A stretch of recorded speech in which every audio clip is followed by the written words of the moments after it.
Hi everybody, nice to have you here today. I'm out here checking out my forest. Wow, that's so cool to say, for a person like me. Somebody asked me 15 years ago I would own forest and I was responsible for taking care of forest and being in nature and be the one that should make sure that these forests thrive and everything function in here. I would just laugh and say, well, that's not me, but now I'm here.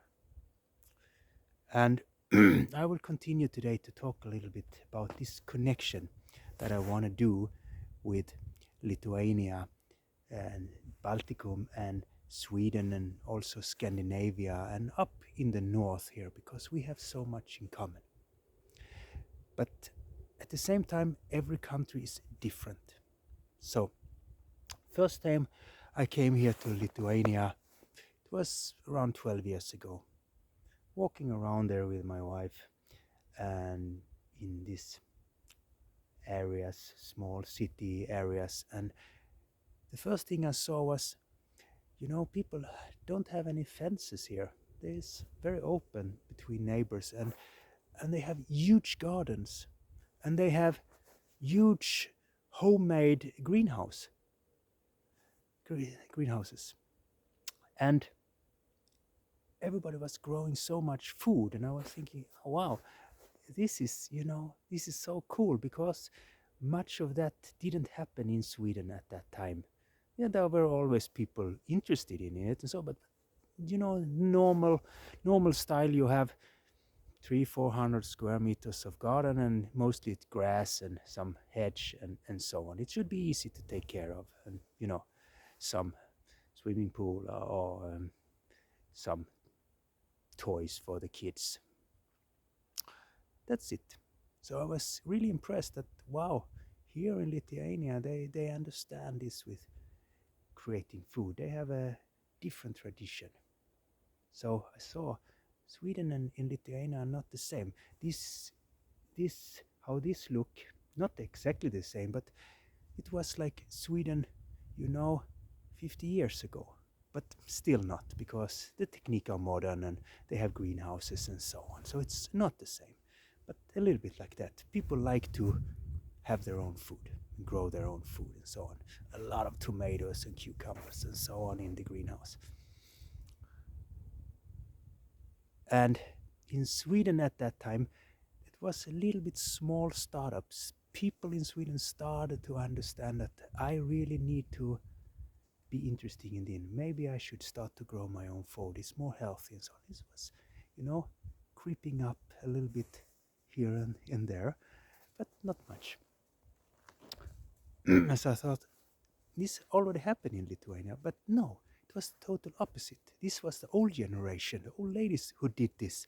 They have always done this, and they could it, and was very good at it, and still are here. But they are becoming less and less. So now, when I'm walking in the same areas today, there's not so many people growing anything anymore. It looks more like in Sweden.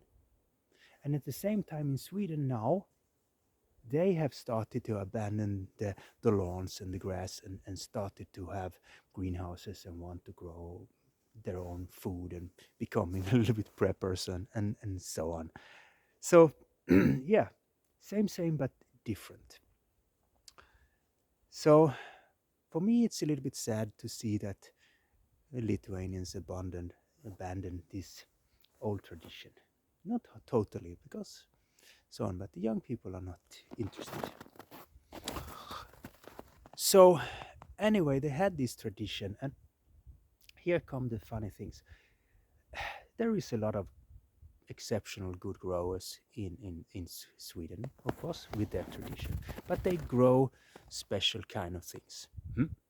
And I thought, like, Sweden are very good at growing tomatoes. That's what many people talk about. But then I come here to Lithuania. Oh my God, It's not the same. You have here we have so many different kind of tomatoes. You can't imagine. It must be worse than Italy. I'm not kidding. And cucumbers, we should not talk about. I mean, cucumbers in Sweden, that's, who cares, you know? But here, it's a very important thing, you know? Yes.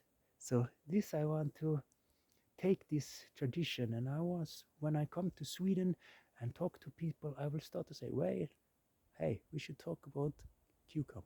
And they're gonna say, what? Yeah, but you have 1, 2, 3 cucumbers in Sweden. That's all you know. But here we have hundreds. Yeah. So here we have, it's a different thing, you know? Mm-hmm. And there are other things that's happened here in Lithuania that is definitely not in Sweden and so on. But in Sweden we have very profound organizations for like traditions like seed savers and so on, and they are really, really good. I don't see that they are the same, they are not as enthusiastic about these things like in Sweden, because the old ladies, they already have their own seed and they use it over and over again. Next year, they are self-sufficient in this, so they don't think about it.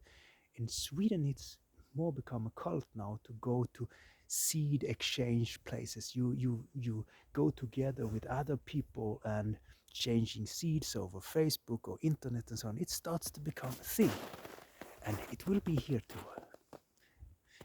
I already see it. It's happened. They have it here, but it's not like that really thing that is taking shape in Sweden right now. So it will be interesting to explore this and make people connect, because we have so many things here in Lithuania that they grow here that would be so interested for the freaks in Sweden. When I come with these things, the interest will just go berserk, you know. Wow, what is this? Like it was for me, you know. So this is cool.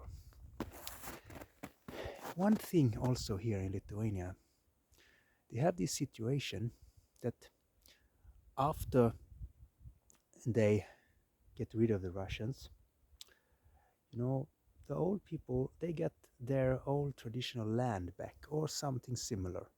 So you have a whole generation who have, like here, forest. And they own forest, they own farmlands and so on, and you know, they don't do very much with it. They don't really know what to do with it. So when they get older now, they sell it, and the new generation buy it. So this is a super opportunity for the people in Lithuania. We couldn't buy this forest if it wasn't for this situation. This place here had 13 owners. Yes, yeah, you know, they got it from the grandfather, and you know, all the children there had to divide it and so on. And suddenly they have this crazy situation. But so it was impossible for them to do something. So it was nice for them to sell it to us. So now I and my wife, we have a piece of forest here beside our house. And this is an opportunity for the Lithuanian people, and you know, they understand it, but they really don't do. They can have farmland, they can have good forest close to where they live and or somewhere else.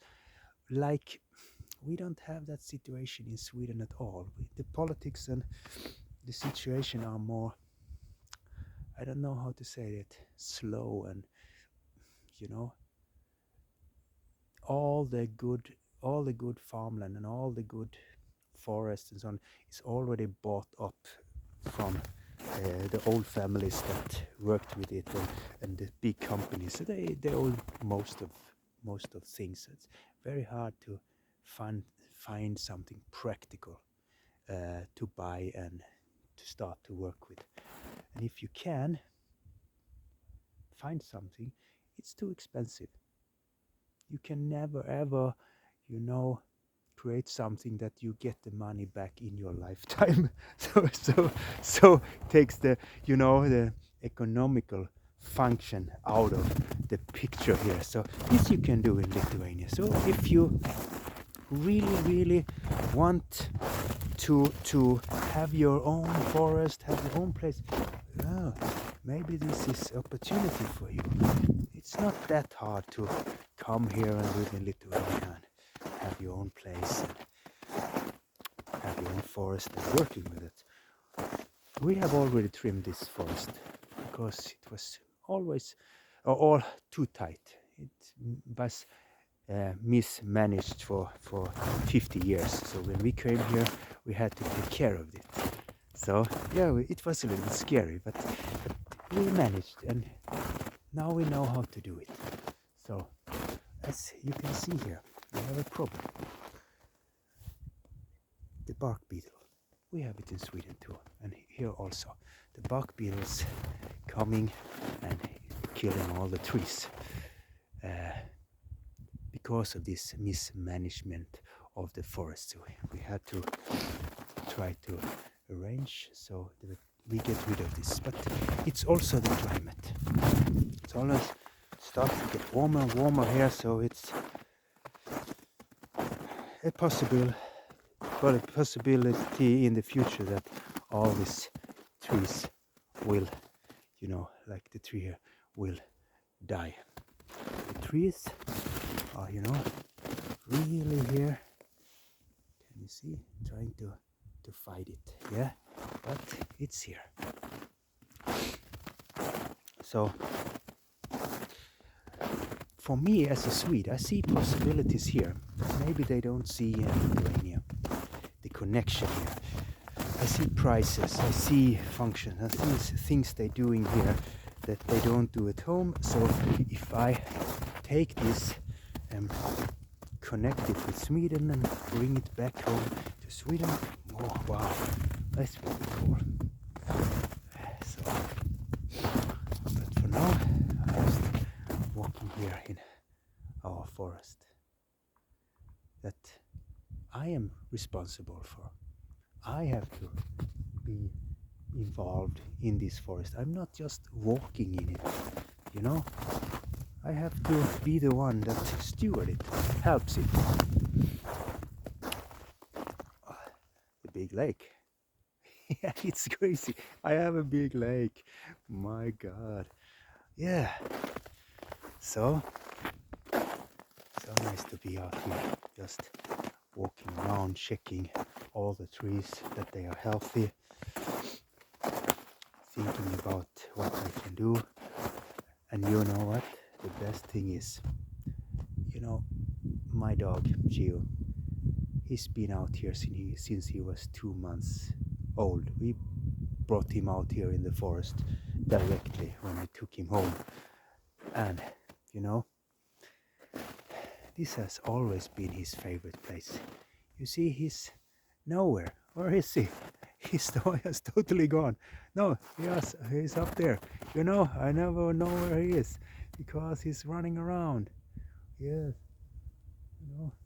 he knows this place. It's big. It's 11 hectares, but he knows every millimeter of it. Millimeters, yes, not centimeters. Yeah. So this I wish for many people who want to have this lifestyle, and I will help as many as I can to get involved in this style of living and doing, working with the forest, grow your own food, build your own water system, and so on. So yeah, good life, healthy forest. Yes. Yeah, that was all for today. I thank you for listening, and if you have some comments or there's something you also want to share with me, from your life, please do. Have a nice day.